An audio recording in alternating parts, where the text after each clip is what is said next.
Hi, this is Peg Fitzpatrick, and we are here today for another Art of Social Media Power User Hangout. I'm very excited to have our guest today, Ann Handley. We are moving into the next phase of power users, which are all women. So guys going to have to man up and bring the testosterone.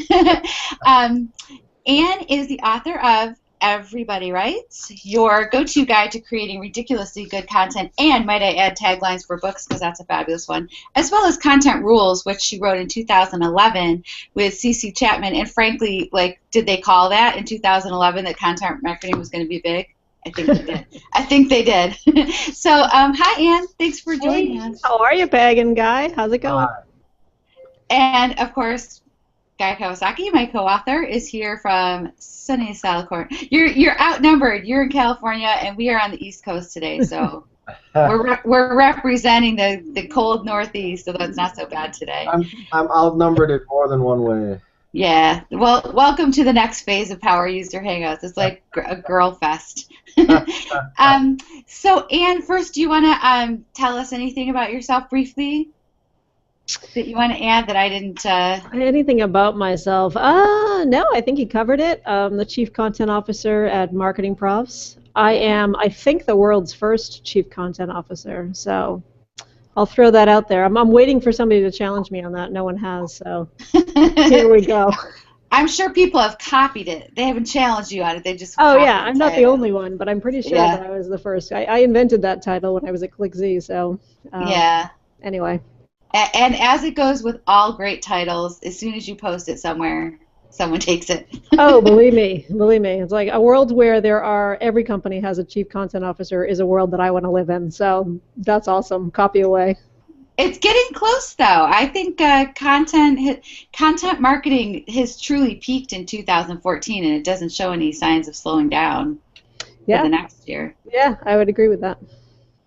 So since we just started talking about content marketing, in 2011, when you guys wrote this, you covered a lot of the things which are still really popular today, podcasts, which for some reason have a huge resurgence this year. It's like podcast crazy again. Can you tell me, like, how you guys came up with all these great ideas, which are, some were being used a lot and some were new at the time. Now that it's moved along, how do you feel content marketing has evolved?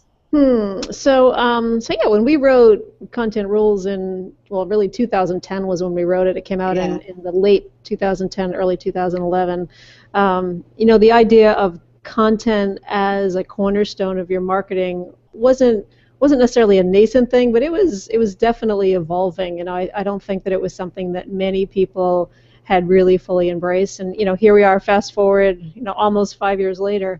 And it feels to me that content truly is at the cornerstone of marketing, that companies are increasingly using things like blogs and podcasts and webinars and Google Hangouts like this one to talk about things, to advance their brand, to really use content as a cornerstone of their marketing. So I definitely think we're at that point now. It's very different than it was 5 years ago, but at the same time, I would say that a lot of the things that we talked about in 2010, 2011 they're still relevant today, So we tried to write it in a way and approach the content concept in a way that really did make it evergreen. Content is a cornerstone of what you should be doing. It is your story online is important. So all of that stuff we talked about back then, and I think it's equally relevant in 2000 as we head into 2015. I agree. Yeah. Anything to add, Mr. K? Well, I'm just like the token man here today. I just, Okay. Token man. I know what that feels like. The other perspective, though, but. Yeah. Oh, why don't you talk about that? Seriously, I'd like to know. Like, it seems like to me that women control social media. I really believe that. That's so funny. We were just talking about that before you came on. Yeah, and what was the conclusion? Well, Peg had a completely different point of view. Well, guys saying that women are better at social, but my thought on it is that the blogosphere, the social media world, is very male dominated, and that when you say who are the leaders in social media, you hear a lot of men being named and not as many women.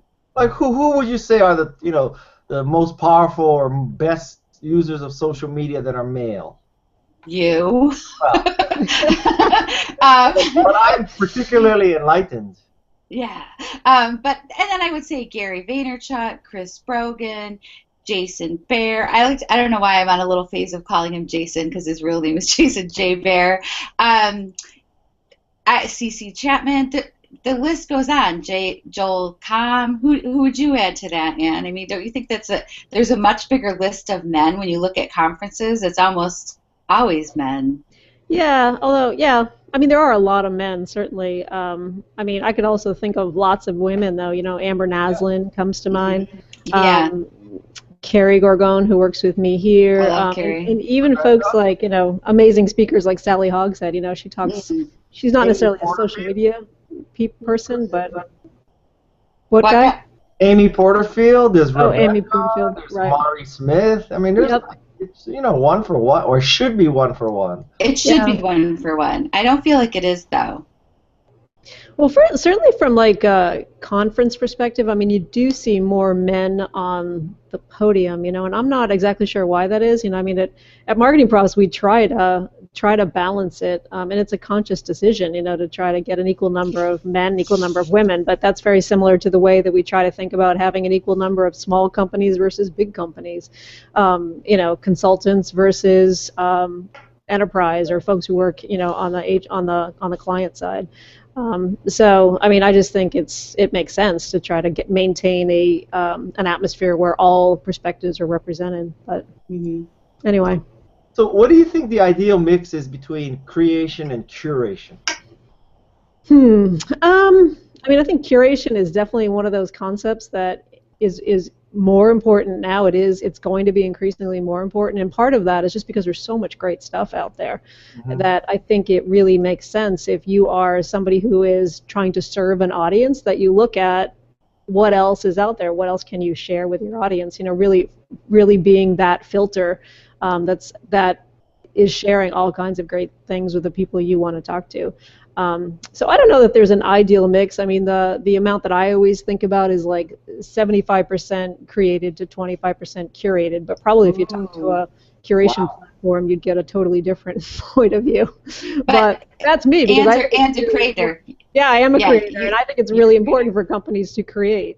So you think it's not that? You would say it's more like a 50-50, or where are you at? I'm like 99-1, but You're not actively focusing on curating content all the time. I mean, creating all the time. If I would create more of my own. I can really only get out 1 or 2 blog posts a week, like one on mine and a guest post. But the only time I really create content is when Peggy tells me to. Right, exactly. It's true. Yeah. Well, the other thing is, when I'm talking about 75% creation, I think about things like I don't think that's 75% of individual assets, like something like an ebook, for example, or a white paper, which a lot of B2B companies produce. Those things can be reimagined and repackaged and parceled into many, many different formats. So, I think the energy is towards 75%. I'm not saying that 75% of the stuff that you create has to be, 100% original and new, because I think there's a lot of sort of repackaging and reimagining that you can do as well. My cell phone's going off, so I'm going to just close the, okay. Done. Sorry, I didn't mean to call you while we were talking. Yeah. Hey, stop texting me. Sorry. So one of the ideas that I loved in your book was taking complex ideas and boiling them down to a simple, but not simplistic. And that's it's a advanced writing technique. Boiling your ideas. Guy is a huge fan of this as well. And then when people read it, they think, "Oh, that was so awesome! I could have written that." I know that's like when you write it so well that it gets to the point where it's very easily understandable. Can you give a couple of tips on how you manage to do that? Because that is a skill. So simple, not simplistic, you mean? Yeah. Yeah. I mean, the biggest thing, and the thing that I always do no matter what I'm creating is, first you sort of write it out, right? As I call it, and everybody writes, it's the ugly first draft. It's just barfing it up with no regard for how clear it is or how much sense it makes or whether it's something that you even want to show to somebody else. I actually think it's better just to not have any of that in your head when you're writing. And then in the editing phase, then go back and look at it again and start to shape it into something that's a little bit more comprehensive. I mean, or that's a little bit more palatable, that you can present to somebody else, so to speak. I mean, one of the things that I always do is look at every single sentence that I write. Could I have said this more simply? Should I have, is there a better way to describe it? Am I really being crystal clear? If I didn't know anything about this subject, would this make sense if I came to my blog or my site or whatever, or my book, if I just opened this up and I read it for the first time? So I try to maintain that relentless, focus on the reader, but I only do it after I've already done that ugly first draft. A lot of people equate the editing piece of it with the copy editing. So for example, they think about editing as just going through and cleaning up,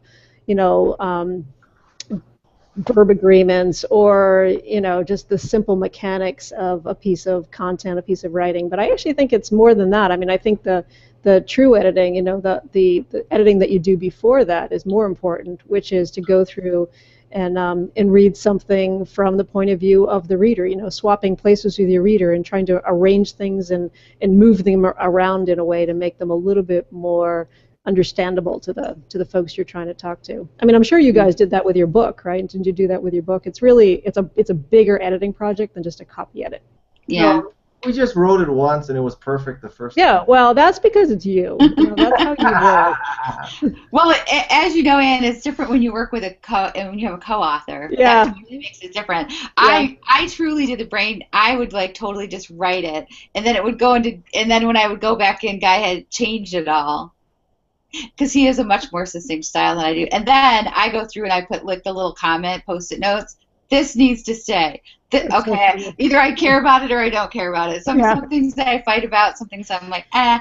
But then what Guy does that's amazing is I love watching his re-editing because it just gets funnier and funnier as it goes along. He is like the master at making jokes better in a book.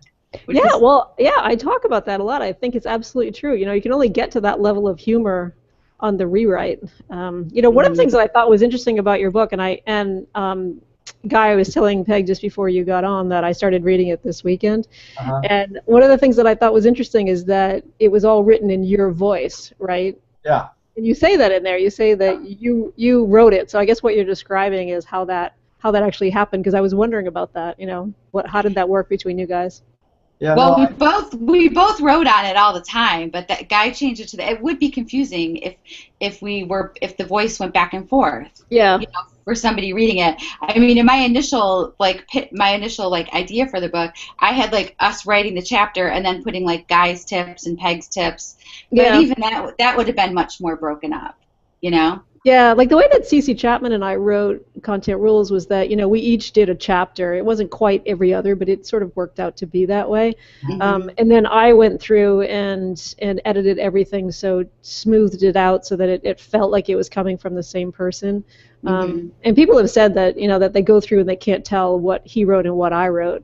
So I think I don't know, it's kind of like when you when you look at your own stuff and you can't really be objective about it. But I mean, to me, it's sort of you do need that sort of through line in any kind of book, especially I think, just to make it feel like it's that it tells a similar story. It's so jarring, I think, if it bounces back and forth. So. But then the more you write with someone, the more your writing styles kind of go together, and you sort of can't tell because you're talking about the same things. Because sometimes, I would change things, and Guy wouldn't know that I changed it because he's much better at turning tracking on all the time. He would be like, "This section's awesome. I love this." I'm like, because I wrote it.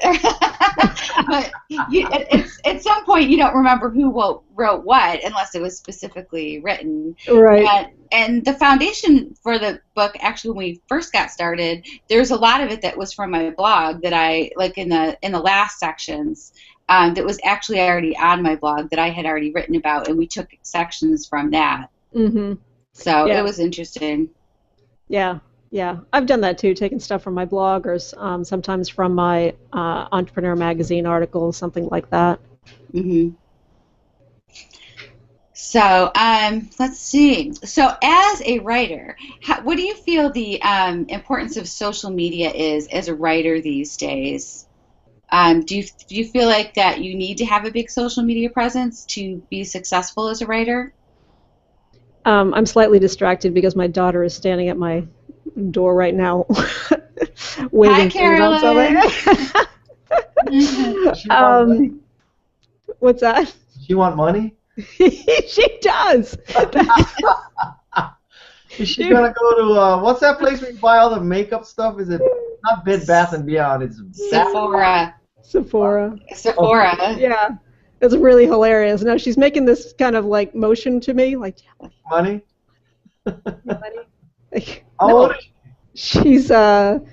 She's 17.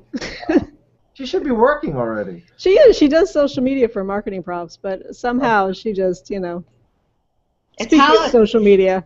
yeah, yeah. You should base her compensation based on the number of reshares of the post. Yeah, I've thought about that because she's kind of a slacker. Frankly, she's a bit of a slacker when it comes to the work she does for marketing props. That's a problem when your boss is your mom. So That's funny. she's like, I'm tired. I don't want. I'm like, I know, you poor thing. So that's why she's looking for money right now. Yeah. Anyway, I have a different concept. I help my sons get jobs at companies where I want free stuff, and then they go work for them, and then they bring me home free stuff. oh, see, that's a good plan. Yeah. It's probably easier where you live than it is here. Yeah, there's not as many tech startups around where we are in. I know. I'm trying to think, where could she possibly work around here? Maybe HubSpot. I could get like a free automation platform or You something. could get water bottles. You could get free admission to Inbound. Yeah, that's true. Well, That's and true. good. I 'cause get she that spoke. anyway. Yeah, she spoke. So anyway, back to the question. I'm which was- sorry, I That's completely okay. derailed it. That's okay. So We're your question totally was open. social media and authors. And being an author, like, do you feel like those two things are tied together these days? Yeah, for sure. I mean, I think it's true of, I think it's important for anybody who has a product of any kind to sell, whether that's a book or a router or, an automobile or anything. I feel like it's important to build some sort of social presence. But yeah, I think especially with authors, for sure, it's such a great tool, and it's why not, especially I think for authors who really love to talk to their readers, and I know you guys are like that, I'm like that. I love to hear what people think about, my ideas, and it's scary, it's scary putting your ideas out there, and so I like to get the feedback, unless they don't like them and they disagree with me. In that case, I don't want to hear it. But So that leads us to negative reviews. negative reviews. Yeah, Ignore or respond. Do you ignore them or respond? I will say I've been. Content Rules has a couple of 1-star reviews on Amazon. So far, knock wood, the new one does not. So I'm saying that, and now I've probably cursed myself. But knock on wood. I don't know. I mean, I think as it's human nature to pay attention to that, to negative reviews, and to almost weight them more than positive reviews, or maybe that's just nature. I don't know. I mean, it's like, but I can have, and I'm sure this is true of many people. It's like I can see 40 reviews, 50 reviews that are 5 stars, and then one person trashes it. And, it guts me. I can't get over it. I can't sleep. So I think you get better, you get a thicker skin. But I don't want to be sexist, but I think that's a female thing. it probably is. I mean, I know it bothers me way more than Guy, definitely. Yeah, I mean, I don't know whether maybe it's just a certain personality, and most of those personalities are women. I don't know, but it definitely The ones that piss me off are the ones that I didn't read the book, but this topic is bullshit, so I'm giving it a 1 star. Right? Yes, I know. First of all, Amazon should remove those. It has nothing to do with the book, right? But yeah. Well, the worst one actually was on Facebook. I shared this. Somebody, and I don't know if anybody's ever done this to one of your books, but they stole the title, including the subtitle. Really? And they published another book on Amazon that has my title and subtitle, and it's a completely different book. Some guy, I tried to find him online. I Googled him, with extensively. I couldn't find any references whatsoever. But yeah, same title, same subtitle. And so the power of the crowd there, right? A bunch of my friends from Facebook went over and left him 1-star reviews. And so said, like, this is not the book you want. If you found this book, if you stumbled upon it, this is the book you want. And they put, my book in there. So that's the kind of thing that I think is like, that's just. Isn't the name of a book like trademarked because of the ISBN? No, it's not copyrighted or anything? No. I mean, go to Amazon one day, Peg, and look for a title called Love. Well, that's a little vague, but I mean, everybody writes your go-to guide for creating ridiculously good content is purely from Anne's brain, clearly. Yeah. And believe me, I agonized over that title. I drove the people at Wiley nuts. My editor there was just like every day a different title, a different subtitle. So what were some of the ones that didn't make the cut? Oh, well, my original thought for this book, for Everybody Writes, was that I wanted it to be like a modern version of The Elements of Style, the classic by Evie White. I hear you. I love that book so much. It's it's been my go-to guide, my own go-to guide forever. And so what I wanted to write was a book that was more like the elements of content. And so I pushed hard for that title, and I'm so glad I didn't do it, because it would have felt it just would have felt like it was based too much on his book, and what Everybody Writes ended up being was actually very different than The Elements of Style. But in its original incarnation, like in my brain, that's what I wanted to do. There's the guy's copy. So I'm glad that didn't work out. There's our target. Yeah.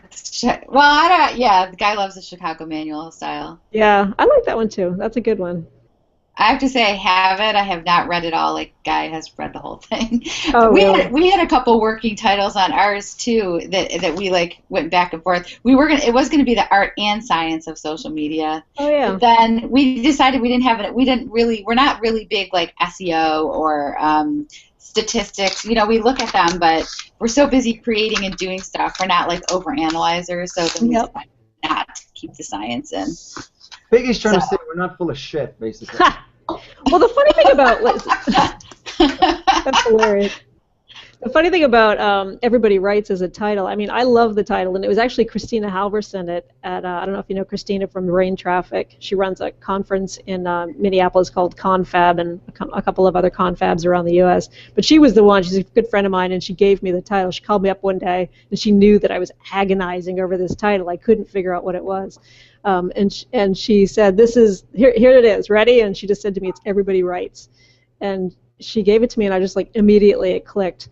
But when I presented it to Wiley, they said, books about writing do terrible.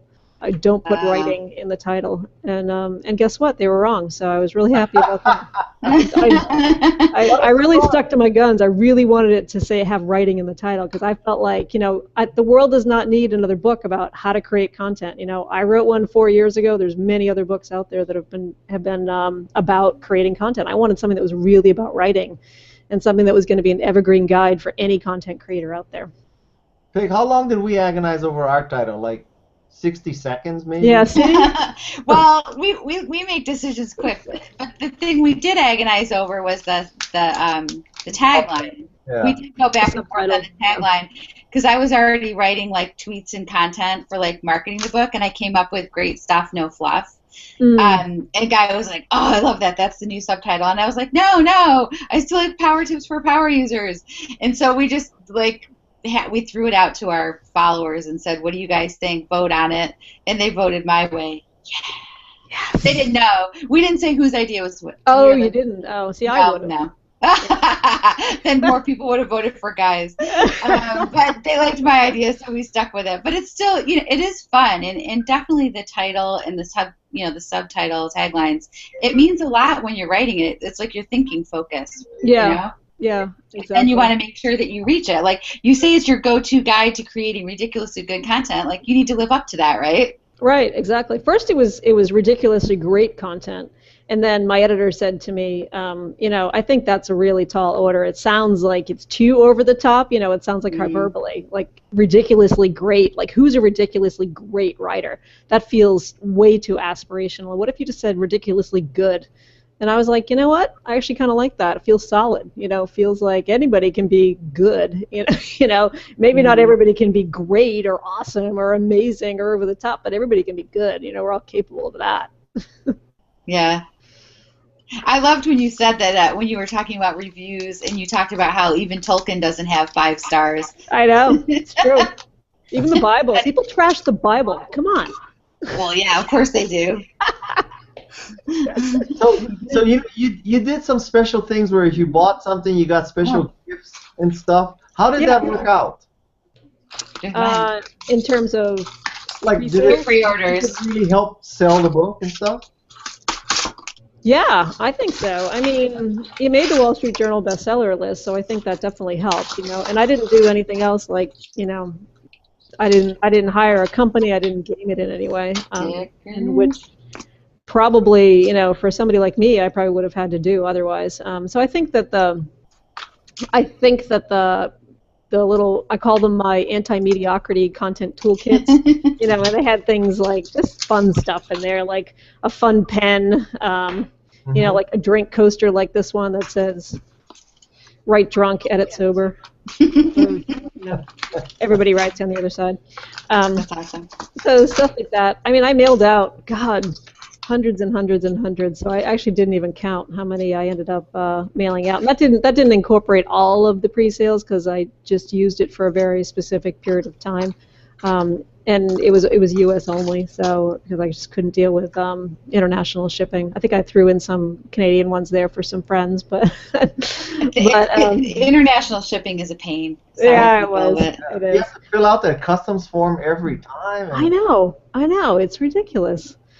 Yeah. But it was good. I mean, honestly, a big piece of it was like I wanted to do something to celebrate this book. I wanted to do something fun and something a little different. And my friend Corey O'Loughlin, who she recently left Marketing Pro, she was with Marketing Pros at the time. She left a few months ago, and she runs a retail business on Facebook. So it's called Prep Obsessed. She sells lots of like preppy accessories and stuff like that. So her head was in retail, and she really helped me out in terms of thinking through like how do you market a book, using some of the tried and true retail strategies. So things like offering free gifts and that kind of thing. We had a really good time just trying to, think about things that would be really different that maybe other people hadn't already done. I didn't want to do a T-shirt. I want to do some stuff that was sort of fun, Yeah, definitely. Peg and I celebrated our book by going and buying iPhone 6 Pluses. Ooh. It's totally true. I saw some of your Instagrams, your photos, and you were like, taken with an iPhone 6 Plus. I'm dying for the iPhone 6 right now. Oh, I have to say I love it. I really loved my Moto X a lot, but the photos on the iPhone, that's what I loved the most about my old iPhone, and this one does not disappoint. The pictures Did you get Peg, did you end up with a Plus as well? Yeah, I got the Plus. Oh, yeah? We thought about it, and you know what? I love the way it types. I never walk. I'm not a teenager. I do not walk around with my phone in my back pocket anyway, so I'm not concerned about it. But as far as social media goes, double hands, so easy to type. Oh, really? And it types fast. For some reason, it's got really great predictive text, and yeah, I'm totally digging it. Do you when you talk on it, do you find it awkward? I never talk on the phone. But no. It's fine. There we go. It's not like taking a picture with your iPad. That to me is awkward. But right. It's not. I'm totally used to the size. There's only one AT&T cell tower in all of New Hampshire, so. Right. Okay, well, we are at the 30-minute mark, so I would like to say thank you so much to Anne for stopping by our Power Users Hangout and sharing some of your content marketing and writing smarts. Thank you for having me, you guys. Anytime. Thank you. We hope your book does well. Yeah, thank you. Your book's already doing well. Yeah. But more people will go buy it after this, so. Not as well as ours, but we hope your book does well. guy. All right. Well, thanks for watching, everybody. Oh, Bye. Bye.